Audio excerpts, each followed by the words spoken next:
you wouldn't guess what we're talking about today. The sponsor of today's video, of course. No, I'm just joking. I don't have any sponsors. But now I do have bubble residue all over my desk, so.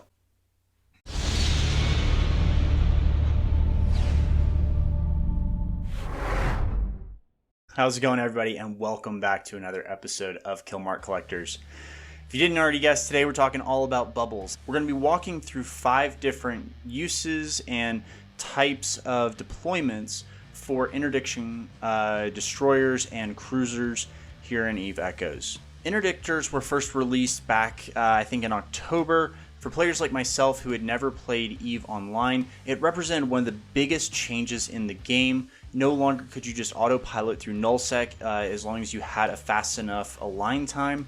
You were really kind of constrained with how you could actually travel through space. At first, I wasn't a huge fan, but it does open up so many awesome opportunities for content and really lets you play with some fun tactics. And so what I want to do today is really talk about kind of when and how you would use each different type of deployment and strategy, and what you can really do to both protect yourself and to help make sure that you are being the best hunter that you can be, I guess. I don't know.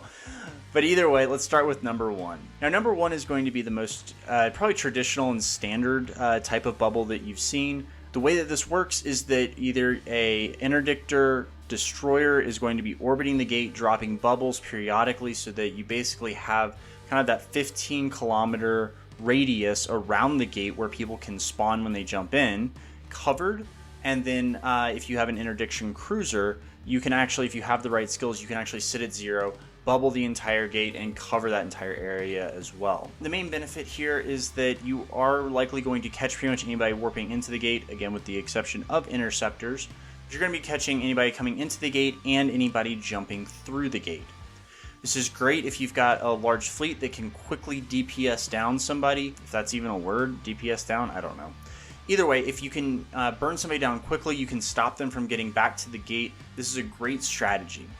You will likely need to have at least 5 to 6 DPS ships, especially if you're hoping to catch like a battleship or something like that. Otherwise, you won't be able to break the tank in time for them to get back to the gate and jump back through while you're all aggressed on the other side. Big advantage here, again, is going to be that you are going to catch everything, both coming and going. However, you're not going to be able to necessarily get everybody because they are so close to the gate already.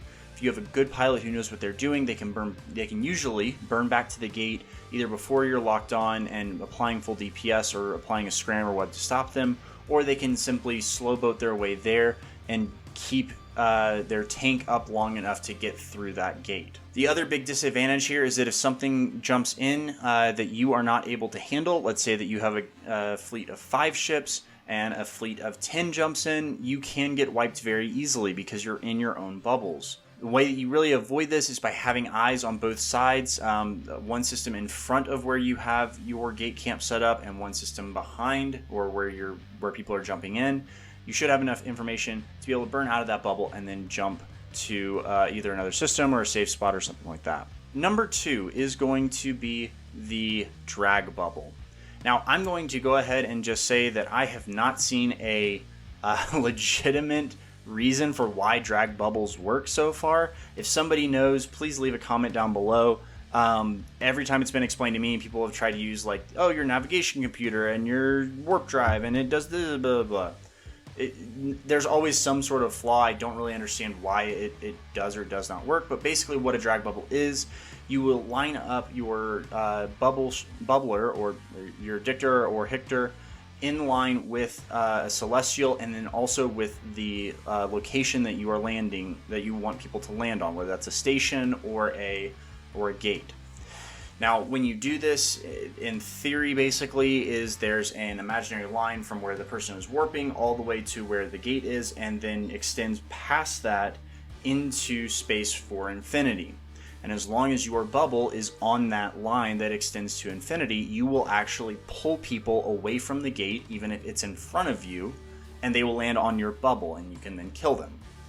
Now, the big benefit here is that if you are doing this, it is very unlikely that somebody's going to be able to get back to the gate if you're, again, say 100 kilometers off. You can scram them, you can web them, you can slow them down, and again, if you're doing this right, they won't be able to get off of that bubble. Drawback here is that that bubble is going to only catch things that are warping from that specific celestial. So the way that this works best is if you're in a dead-end system where you know that people are going to be warping maybe off of that station or something like that to a gate, you can set it up in line, or if there's only 2 gates in system and you're going from point A to point B, you can set up on there. Number 3 is going to be a catch bubble. Catch bubble is kind of the opposite of the drag bubble, where instead of setting up behind whatever you're trying to catch people as they are warping to, you're actually going to sit in front of it. Now with this, the most important thing to remember is that you only are going to catch people that are warping into that location, not people warping out. Because of the way the game mechanics work, if you are starting your warp for whatever reason, you will warp through a bubble, but if you are decelerating and landing back at your back on a bubble, you will be caught. The way that you want to set this one up is by looking at all of the kind of areas that people are going to be warping from, and you want to try to pick a point where it's going to be funneling in enough that you are able to catch as many ships as possible. We had a great example of this with one of our other FCs, Lucas. Thank you so much for the footage and for the awesome fleet. It was a lot of fun. But he did a great job because we had a station set up and then a number of mining belts, but they were all in such a way that they funneled into that station at a very narrow point. He was able to actually scare the retrievers that were in the belts. They all warped to the station. He had that catch bubble set up, and we ended up with, I think, close to 2 billion in kills just from 6 or 7 miners warping in. Again, can be a very, very effective tactic. Main advantage here is that you do have a lot more area to cover without being able to have ships necessarily warp or jump back into a gate. However, the disadvantage here obviously is that you're not going to catch those juicy targets that are coming out of that gate. So if you're going to do this, you either want to make sure that you have multiple ships on the gate as well to provide some tackle, or you have eyes so that you can actually warp to the other gate, try to set up another bubble there, and then catch whatever's coming through before it actually lands. Number 4 is going to be bubbling a station. Now, when you start looking at the stations and the way that we bubble these, there's 2 kind of thought processes here. The first is basically that you're going to set up a catch bubble on the side of the station where somebody's going to be warping in, probably from a gate. This is, again, basically just a catch bubble, so I'm not going to take too much time here. The other thing that you can do is you can actually dock up, and then when you undock, you drop a bubble right there on the undock. What this allows you to do is to basically get anybody who's coming out. You can try to bait them into aggressing, and then, blap them before they can warp off because they're in a bubble. Big disadvantage of this one is that if they don't aggress, they can just redock. So even if you are shooting them and they're just taking your tank and letting you be aggressed, you may not be able to kill them because they'll just redock. Big plus side here is that if you're trying to keep an enemy pinned in, it is a great way to do that.